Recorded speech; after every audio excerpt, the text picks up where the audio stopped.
अमावस्या की रात, चारों तरफ ऐसा अंधेरा कि हाथ को हाथ नजर ना आए। हवा भी जैसे इस बस्ती में रुक गई हो। गांव के छोर पर बनी वो पुरानी बावड़ी, जिसके चारों तरफ जंगली झाड़ियां और सूखे पेड़ फैले थे, आज फिर किसी की बलि की प्रतीक्षा कर रही थी। गहराती रात में गांव के दो आदमी एक बेहोश इंसान को खींचते हुए उस बावड़ी की ओर बढ़ रहे थे। उनके चेहरे पर डर और विवशता दोनों साफ झलक रहे थे।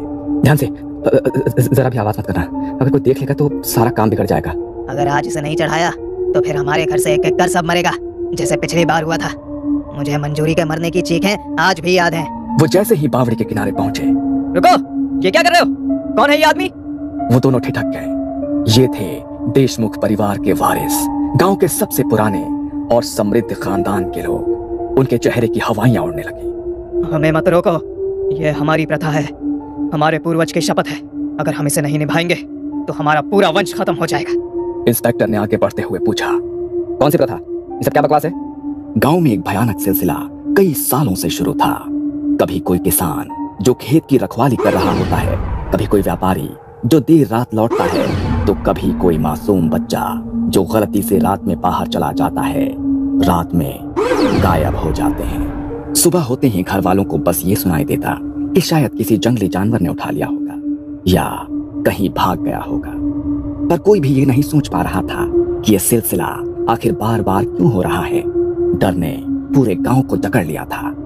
शुरुआत में लोगों ने इस पर ध्यान नहीं दिया और इसे अपशगुन मानकर चुप रह गए, लेकिन जैसे जैसे गायब होने वालों की संख्या बढ़ी, गांव के लोगों में दहशत फैलने लगी। इसी डर के माहौल में कुछ युवकों ने मिलकर इसका पता लगाने की ठानी। राहुल, संदीप, विजय और कुछ और दोस्तों ने मिलकर यह तय किया कि अब बहुत हुआ, अब हम पता लगाएंगे कि असल में हो क्या रहा है।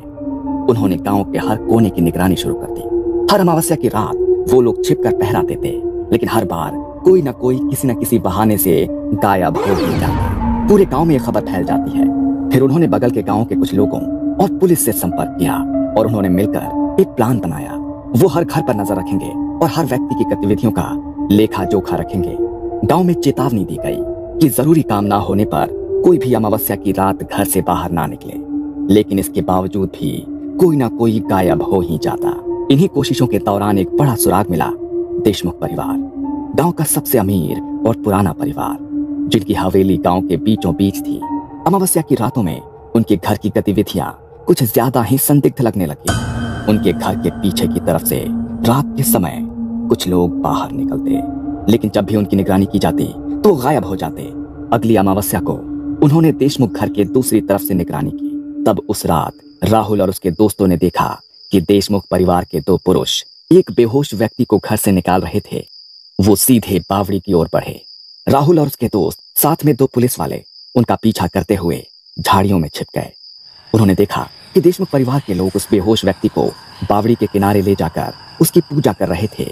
वो उसके सिर पर सिंदूर लगा रहे थे, उसकी गर्दन पर नींबू रगड़ रहे थे और मंत्र पढ़ रहे थे। फिर उसे बावड़ी में धकेल दिया। जैसे ही उसका शरीर पानी से टकराया, एक अजीब सी आवाज गूंजी, मानो पानी ने उसे निकल लिया हो। सबके रोंगटे खड़े हो गए। राहुल ने इंस्पेक्टर से कहा, अब तो शक की कोई गुंजाइश नहीं रही, ये लोग ही हैं जो गांव वालों को गायब कर रहे हैं। इसके बाद भी उन लोगों ने देशमुख परिवार की हरकतों पर नजर रखना नहीं छोड़ा और आखिरकार इस अमावस्या की रात को उन्हें रंगे हाथ पकड़ लिया। तो बताओ, कौन सी प्रथा के बारे में बात कर रहे हो? देशमुख ने सिर झुकाया, मानो अब सब कुछ कबूल किए बिना उसके पास कोई रास्ता नहीं था। उसने कांपती आवाज में कहना शुरू किया, ये बावड़ी हमारे पूर्वजों ने बनवाई थी। उस वक्त ये सिर्फ एक पानी का कुआं था, लेकिन इसकी निगरानी हमारे परिवार की जिम्मेदारी थी। गांव के लोग तभी पानी भर सकते थे जब हमारे घर से इजाजत मिलती थी। ये नियम हमारे ही पूर्वजों ने बनाए थे और सबको मानना पड़ता था। गांव वाले चुप थे, सन्नाटा फैल गया था। फिर एक दिन एक साधु गांव में आया। तपती दोपहरी में वो प्यासी हालत में सीधे इस बावड़ी के पास आया और बिना पूछे पानी भरने लगा। देशमुख ने एक पल को रुककर गहरी सांस ली। उस समय हमारे पूर्वजों ने उसे पकड़कर धक्का दिया, उसे भला बुरा कहा, अपमानित किया। उस साधु ने हाथ जोड़कर कहा, मुझे बस 2 घूंट पानी पीने दो और फिर मैं अपने रास्ते चला जाऊंगा। इससे आपके कुएं का पानी कम नहीं होगा। ब्राह्मण को पानी पिलाने से आपको पुण्य मिलेगा। पर उसकी बातों पर किसी ने ध्यान नहीं दिया और उसे धकेल दिया। वो साधु जाने से पहले बस इतना कह गया, तुम्हारा ये कुआं कभी पानी नहीं मांगेगा, ये खून मांगेगा, और अगर इसे खून ना मिले तो ये तुम्हारे खून का प्यासा हो जाएगा। गांव वालों में खुसुर फुसुर होने लगी। पहले तो किसी ने उस साधु की बात को गंभीरता से नहीं लिया, लेकिन उसके कुछ ही महीनों बाद हमारे घर में मुसीबतों का पहाड़ टूट पड़ा। खेत सूखने लगे, व्यापार ठंडा पड़ गया और भुखमरी तक की नौबत आ गई। राहुल ने भौहें चढ़ाकर पूछा। फिर तब हमारे पूर्वजों ने उस बावड़ी में अमावस्या की रात एक गरीब किसान को पकड़कर पहली बार बलि चढ़ाई, उसे बेहोश करके बावड़ी में धकेल दिया। इंस्पेक्टर ने चौंक कर पूछा, और उसके बाद? उसके बाद अगले फसल के मौसम में हमारे खेत फिर से हरे भरे हो गए, व्यापार फिर से चमकने लगा और हमारे घरों में फिर से दौलत आने लगी। फिर क्या, उसी दिन से हर पीढ़ी, हर अमावस्या इस बावड़ी को खून से सींचती रही है। ये सुनकर गांव के लोग दंग रह गए। मतलब गांव से जो लोग अमावस्या को गायब होते रहे हैं, वो सब तुम लोग? हाँ, हम ही। अगर ऐसा ना करते तो हमारे घर के लोग, हमारे बच्चे भूखे मर जाते, जैसे पिछली बार हुआ। हाँ? क्या हुआ था पिछली बार? कुछ महीनों पहले गांव के लोग डर के मारे अमावस्या की रात बाहर निकलना छोड़ चुके थे। हम किसी को पकड़ नहीं पाए। उस रात हमारे घर में मंजूरी, हमारी बहू, बिना किसी वजह के तड़प तड़प कर मर गई। और आज ये कौन है जिसे तुम लेकर जा रहे थे?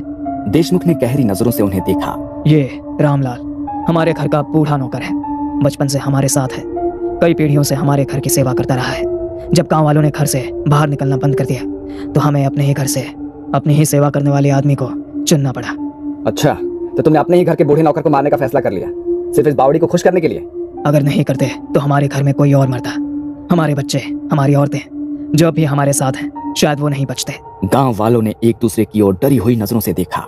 उस रात हवा में एक डरावनी सिहरन फैल चुकी थी। उनकी बातें सुनकर सभी लोग चिढ़ गए और वो देशमुख परिवार पर अपना गुस्सा उतारना चाहते थे, लेकिन पुलिस ने उन्हें हिरासत में ले लिया और उन पर गांव के लोगों को गायब करने और उनकी हत्या के आरोप लगाए। पर अगले ही दिन से घटनाएं और भी खौफनाक हो गईं। देशमुख परिवार के सभी पुरुष जेल में रहस्यमयी हालत में मारे गए। किसी का गला खुद ही कट गया, किसी की आंखों से खून बहा और किसी ने बिना वजह दिल का दौरा पड़ने से दम तोड़ दिया। उनके घर की औरतों ने जो खाना पकाया वो कुछ ही समय में सड़ जाता और उनके घरों में भूखमरी छा गई।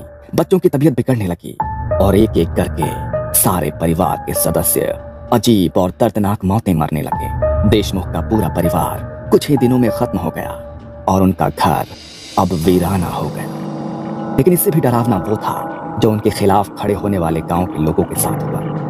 राहुल और उसके साथियों के घरों में रात को किसी के फुसफुसाने की आवाजें आने लगी। उनकी दीवारों पर खून जैसे निशान पड़ने लगे। एक रात संदीप शराब के नशे में बोला, चलो देखते हैं कौन सी बावड़ी है जो हमें मार सकती है। उसकी बातें सुनकर सारे दोस्त डर गए। तुम लोग डरते रहो, मैं अकेला जाता हूँ और देखता हूँ। राहुल और दोस्तों ने उसे रोका, लेकिन संदीप जिद पकड़कर अकेला ही बावड़ी की तरफ चला गया।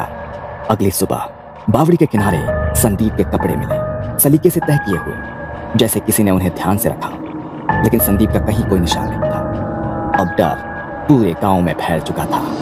राहुल और इंस्पेक्टर ने गांव के समझदार लोगों के साथ मिलकर तय किया कि ये सिर्फ देशमुख परिवार की बात नहीं है, ये बावड़ी अब खुद एक जीवित अभिशाप बन चुकी है। उन्होंने तांत्रिक बाबा त्रयंबक को बुलाया। उनके बारे में कहा जाता था कि उन्होंने कई ऐसे शापित स्थानों को शांत किया है। जब बाबा त्रयंबक गांव में पहुंचे तो पूरे गांव को चौक में इकट्ठा किया। इस बावड़ी की प्यास अब सिर्फ बलि से नहीं बुझेगी, ये अब खुद एक जीवित शक्ति बन चुकी है और इसे अगर नहीं रोका गया तो ये पूरे गांव को निकल जाएगी। गांव के लोग इकट्ठा होते हैं। बावड़ी के चारों ओर टिमटिमाती मिसालों की रोशनी है। तांत्रिक बाबा त्रयंबक हवन सामग्री के साथ जमीन पर बैठते हैं। गांव वाले मौन खड़े रहते हैं। आज रात इस बावड़ी की भूख को हमेशा के लिए मिटानी होगी, लेकिन याद रहे, अगर किसी का मन डगमगाया तो ये बावड़ी फिर से रक्त मांगेगी। गांव वाले सहम कर सिर हिलाते हैं। बाबा एक हवन कुंड तैयार करते हैं और हवन की शुरुआत करते हैं। बाबा हवन कुंड में हड्डियां, रक्त से रंगे नीम के पत्ते और पंचामृत डालते हैं। बाबा त्रयंबक मंत्रोच्चार करते हैं। ओम काल भैरवाय नमः, रक्षा करो, रक्षा करो, रक्षा करो। गांव वाले मिलकर हनुमान चालीसा का पाठ करने लगते हैं। बावड़ी से अजीब और भिनभिनाहट और गुर्राने की आवाजें आती है। ये आवाजें तो जैसे अंदर से आ रही हैं। बाबा त्रयंबक लोहे की कील लेकर बावड़ी के मुहाने पर जा पहुंचते हैं। बाबा ने मंत्रोच्चार के साथ एक लोहे की कील बावड़ी के मुहाने पर काट दी। तभी एक लाल धुआं बावड़ी से उठने लगा। उसमें चेहरों की आकृतियां दिखने लगी, कभी संदीप का तो कभी देशमुख का।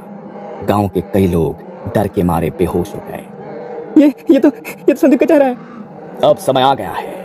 वो कील को जमीन में ठोकते हैं तभी बावड़ी से एक जोरदार चीख निकलती है। भीड़ में एक बूढ़ा जो हर साल बावड़ी के पास बलि होते देखता था, वो बावड़ी के पास ही बेहोश हो गया। अरे इसे पकड़ो। लोग दौड़ते हैं। उसकी सांसें चल रही थी, लेकिन उसका शरीर ठंडा पड़ चुका था। करीब रात के 3 बजे जब मंत्रोच्चार और हवन अपने चरम पर था, बावड़ी से अचानक से भयानक गर्जना सुनाई देती है। पानी जोर जोर से उछलने लगता है। लाल रंग का पानी फव्वारों की तरह बाहर आने लगता है। पानी से तेज और सड़ी गंध फैलने लगती है। ये तो खून है। भगवान, ये हो क्या रहा है? इस बावड़ी ने वर्षों से जिनकी बलि ली है, आज वो सब उसे छोड़ रहे हैं। ये इसका अंतिम प्रलय है। बावड़ी से निकलता लाल पानी इधर उधर बहने लगता है। सबके चेहरों पर घृणा और डर के भाव आते हैं। गांव वालों के चेहरे पर अब डर दिखने लगा था। गांव वालों में अब अफरा तफरी मचने लगती है। कुछ पीछे हटते हैं और बच्चे रोने लगते हैं। कोई पीछे नहीं हटेगा। अगर तुमने धैर्य खोया तो ये सब कुछ फिर से शुरू हो जाएगा। गांव वाले कांपते हुए अपनी जगह पर टिके रहते हैं। बाबा लोहे की मोटी सलाख उठाते हैं और बावड़ी के मुहाने पर गाड़ देते हैं। जैसे ही उस सलाख में कील लगती है, बावड़ी से कुछ देर के लिए एक कर्कश चीख निकलती है। फिर सब कुछ शांत हो जाता है। बावड़ी को लोहे की मोटी सलाखों से बंद कर दिया जाता है और उसके ऊपर पीपल का पेड़ लगाया जाता है। खत्म हो गया? नहीं, ये पूरी तरह शांत नहीं हुआ है।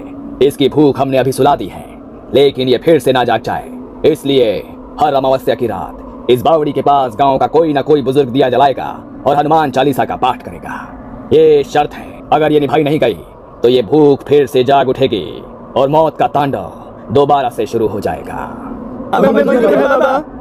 पीछे आकाश में अमावस्या का अंधकार गहराता है, लेकिन गांव वालों के चेहरे पर राहत की झलक है। गांव वाले आज भी कहते हैं कि जो भी खून से सींचा जाता है, उसका अंत हमेशा विनाश में ही होता है।